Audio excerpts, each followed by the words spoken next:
Ayun, so dumating na yung ano natin. Tagal ko inintay ito, ilang buwan to? Isang buwan? Para dun sa focus natin na mustard. Ayan. Tingnan mo yung ano, grill, yung bagong grill. Kinukumpleto ko kasi yung grill kasi nun wala, hindi alam nung ano nakabili. Eto pinahabol ko. Meron ng ganito, nakakabit. No? Meron na. Yan na lang. Sa ilalim. Sa gitna, no?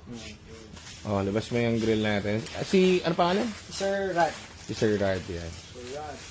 Fresh from ano yan, Australia.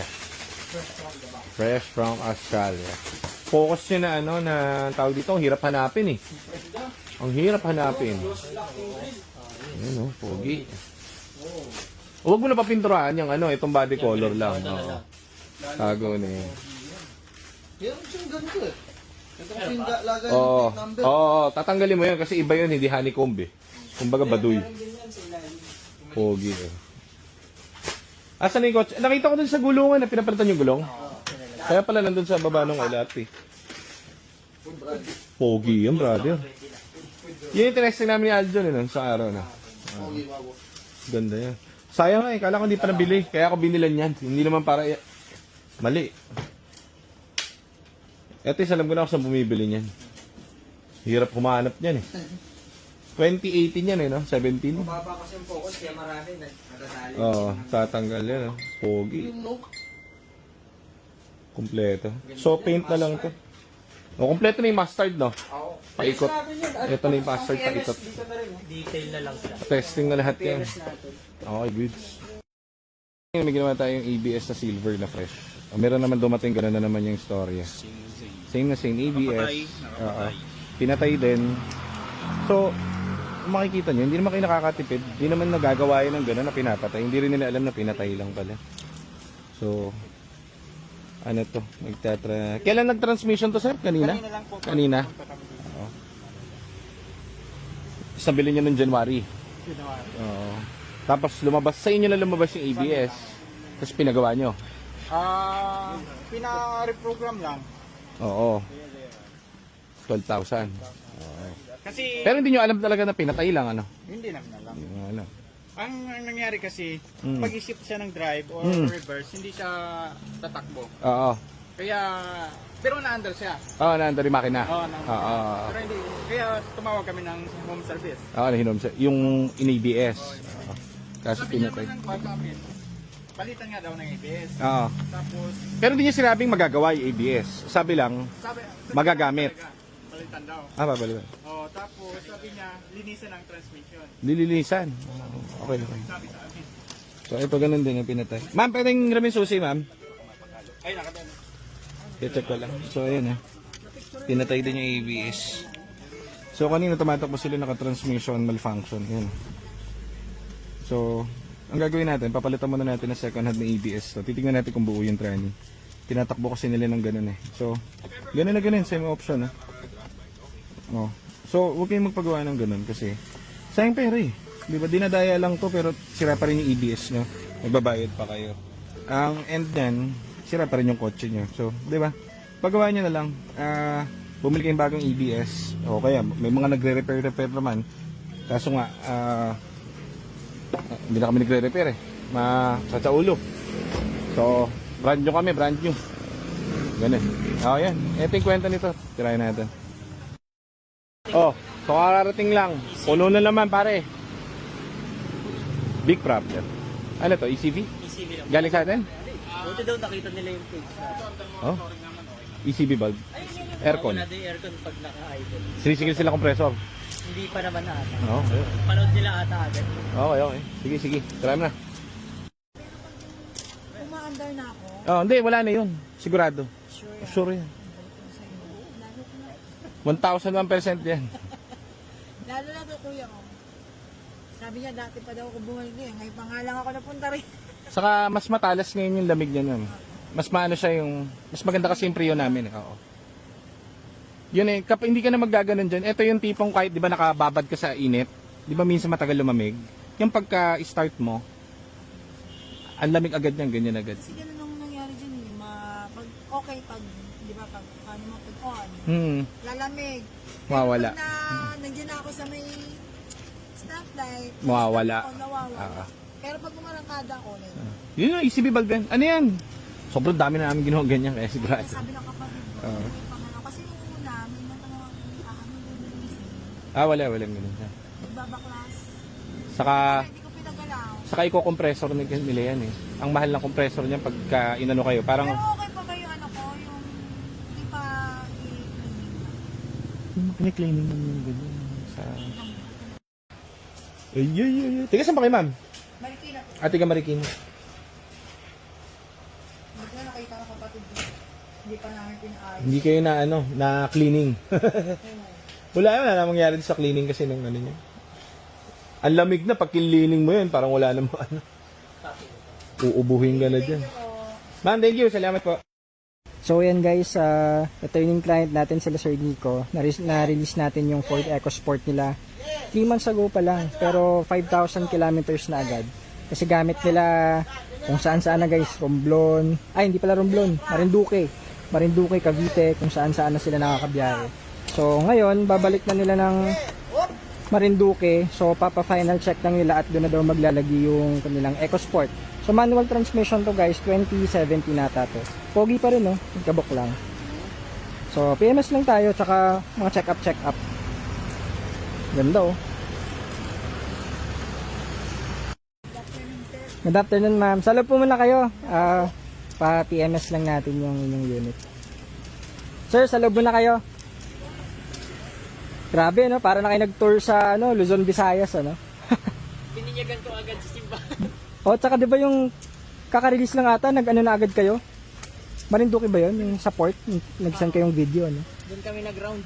Tapos ano yung balikan ba kayo noon? 1 week. Isang buwan. Isang buwan. Tapos Balik dito sa Manila, Bacoor, Manila, Rizal, Manila, Bacoor. nag-tour kayo sa Cavite naman pagka galing Marinduque. Alam ko may isa din kaming client sa Marinduque, Ford Fiesta naman color blue.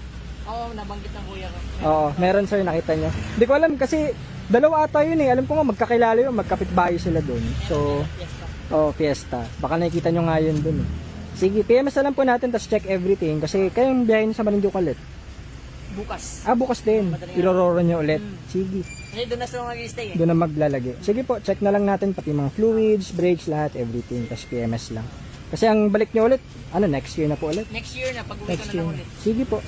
Sa office mo na, tayo sir, para habang waiting, mabilis lang naman. May walk-in na naman ata. Si sir. Thank you ma'am. Thank you sir. Ingat po. Ingat po kayo paano bukas. Marinduque po pala kayo bukas. Sige nay. Ingat po kayo. Dalawang buwan na rin. Bakasyon po. Hindi, nagpa-opera ako ng Okay. Kaya po pala nakasalamin kayo. Oo. Sige po. Ingat po kayo. Next time po ulit. Pag makabisita po. Ngayon ako abot. Thank you po. Sasama ako doon sa GTA. Thank you, Nay. Thank you po. So, ma'am, good afternoon. Sinimulan na po agad yung timing. Medyo maluwag tayo dito sa shop. Papakita lang namin. So, ito yung old na timing belt nyo. Lumang water pump, timing belts. Ito po yung tensioner. So, yung mga luma. Yan, may mga cracks na rin po siya. Yan, kita, di ba? So, yan, hindi yan visible sa kapag nag-check tayo, nag-PPMS. So, pero sa loob niyan, yan, may mga crack. So, eventually, kapag na-compromise na yan, pwedeng tumalon yung timing or nga maputol. So, kaya very important kapag mga more than 8 or 10 years na tsaka 50 above na yung mileage. So, yan po, papalitan na natin yung inyong timing belt, tensioner, and water pump. Isang set lagi. Ayan. So, ito yung ating brand new parts. Yan. Timing belt, tensioner, tsaka yung ating water pump. And, kung mapapansin nyo, ang timing belt rin na original is yan po. Wala siya yung ngipin. So, tulad nung dala nyo kaninang timing belt, may ngipin. So, yan po yung original. Same doon sa kinakabit natin. Yan. Yan. So, wala siyang ngipin dito. Kita ba sa camera? Yan, wala siyang ngipin. Same. Kaya, yan ang factory setting. All original parts tayo. So, tatiming na po ito. Pagkakabit ng brand new, syempre, another video na nakakabit na po yung brand new parts bago natin i-seal. So, ito po yung inyong plate number. Yun po muna. Thank you, ma'am. Update lang. Nag-restock tayo ng mga bago nating mga quality parts, pare, mga quality parts, mga ulig parts. So ito, ano itong in-order mo? Kumpadring Jared, ang pinsang kong manyakis. Pinisa mo niya. Ano yan? Pang mga PMS natin? Dito, batang bing. Ay, Ano? may compressor ata to. Yan? Oo. Ganun. Oo. Compressor ng EcoSport. Oo. In case lang. Testing lang tayo ng isa. Ayan o. Air filter, resistor block, compressor, assembly, alternator, drive belt, fan motor, saka yung visor. Saan galing yan? Ayan o. Secret. Si Ivan? Hindi, ako. Sige, sige. Aking ano. Si Boy Parts yan, pare. Si Jared. Boy Parts. Galing yan sa secret shop. Abroad. So dito, may mga bumibili guys. Sabi ko nga sa inyo, dito kami. Ang mapapayo lang sa iyo honesty, pare.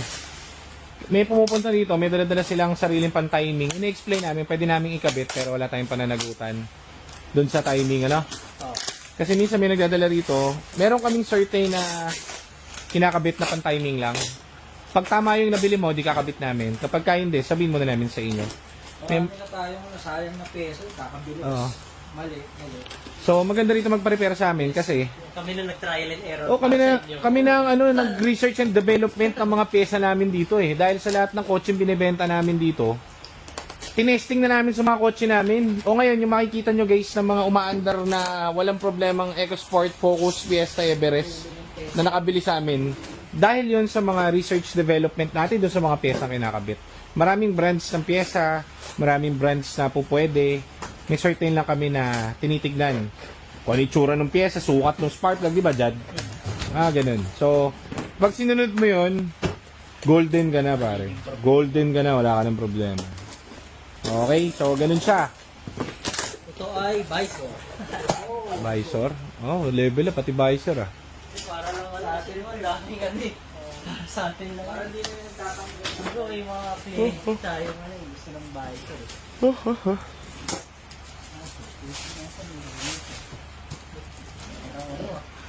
Ayaw pabukas na itong box. Hindi pala ito. Ito. Ito, Nakatindi yung packaging nila.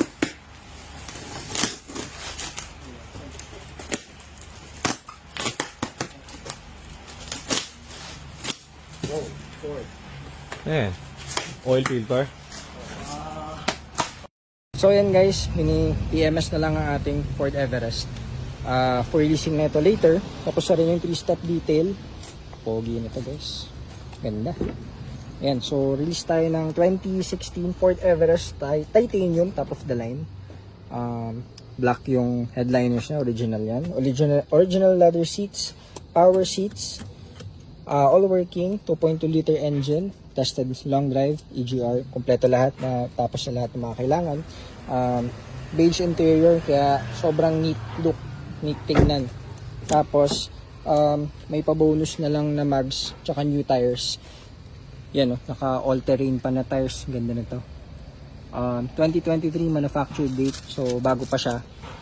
Yan, so release natin to guys. LED tail lights, dahil top of the line yan. Diba? Pogi. So, yun muna. At on to the next tayo. Kanina sold niya ating Trailblazer. Ngayon naman Everest. So, nakakabawas tayo ng parking guys sa ating malalaking SUVs. So, yun muna. GTA cars. Good afternoon. Yan, alam niyo naman dito sa amin, bago naman kami dumating sa ganitong pyesa, marami kaming nasayang na belts na tulad niyan, yung sa nabili nyo. Actually, parang same po siya. Iba lang yung packaging niya, nakita nyo. Same siya, may pula dito. Tapos may ngipin. Yan oo. May ngipin siya. So yan, pwede nating ikabit yan. Kaso nga hindi namin ma-sure yung kasi based sa experience namin. Marami na kaming nasirang engine, tinapon na. Ito for example, nag-i-invest kami sa mga parts. Kapag dumating sa amin to, reject na agad. So tapon na. Kasi ayaw nga namin mag-risk na makakatipid kay konti sa belt, pero in the long run, yung engine yung problema. Yung kapit, yung talon kasi sir, yung niya, yung sukat. Oo. Yun yung mahirap. Yung rubber na Kumbaga ito sir, mamaya kukuha kami ng VVT para makita nyo kung gaano siya kakapit dun sa gear na mismo. Meron kaming gear dyan, kinukuha lang po. Yan. So pakita natin ulit ma'am, picturean nyo na lang. So ito yung sa inyo, timing belt. Yan, yung may ngipin, yan. Oh, ito yung sinasabi ko na reject din namin na hindi naman siya fake pero yung mga replacement parts. So ito yung sa amin na original na ginagamit namin. So ito po, yan, ito yung sa VVT. Ito mismo yung kinakabitan ng timing belt. Kita nyo naman, ayun o. Kapit na kapit siya man. Hindi pa nabatak yan. So kapag ito yung dalan yung timing belt na brand new din. So kapag ginanyan nyo siya, Hindi ko makain Oo. sa ngipin. yun yung may ngipin. Kasi may mga gap siya sa loob kasi nga may ngipin siya. Ayan o. Yan. So ito naman, tulad nga nito, kaya naman tong papasukin, yung babatakin mo siya ng ano. Kaso, yun nga, ang cons niya kapag in the long run, syempre, kung di talaga siya sobrang fit, may malaking possibility na tatalon siya sa timing. Kaya syempre, yan, kita nyo naman yung difference, di ba? Ito versus yan. O kaya kami lagi may sample para na nakikita din ng mga clients kung bakit, ano yung reason na bakit siya ganun. Ayan. Saka sir, yung tensioner na rin, dito ko makikita. Ay, sige po. Oo. Asan na ba yung tensioner mo? Morning guys. Daming tao as usual. Releasing time, Trailblazer. Pogi oh. So, fast brake unit pero bago tires, everything PMS, CGR. Palit na rin yung mga hose tsaka aircon. Tapos yan sila sir is titingnan nila yung EcoSport na second gen sa kabilang workshop. For release na rin yun. Tapos, ito yung timing belt. Ito is hindi galing sa atin tong EcoSport. Papatiming natin. Dito ba galing to ma'am? Hindi. Ay, hindi po. Brand na ko po rin. First owner nga pala kayo nito. Pero napachange ko na sir yung valve sa aircon before. Dito ma'am, yung ECV. Kayo pala yan. Okay. Tapos ngayon, timing belt. Na ano, palitan. Yung mga maintenance. Sige. Ito yung ano nyo. Pa-check ko ma'am kung okay to. Sir, may question. Yes ma'am. Pag 100 sir, magalaw yung manibela. Yung speed. Wheel alignment lang yun. Oo. Sa real wala siyang Sa mga Motec meron nun or ano sa Pero M7. Hindi po. Hindi, walang kinalaman sa engine. More on sa under chassis yun. Kaya ano lang yun, very minor. Papa-align nyo lang or wheel alignment tsaka balancing yun. Mura lang yun. Ayun lang yun kapag sa mabilis ano. Oo, yun lang siya. Tapos sige, check na rin po natin. Tapos pa whatever. Iwan naman to kapag ipapatiming nyo. Ito pala yung black edition. Yung maganda. Madumi lang yung ano ngayon. Hindi po mo nagpa-car wash. Hindi pa kayo nagpa-car. Sige ma'am, check natin.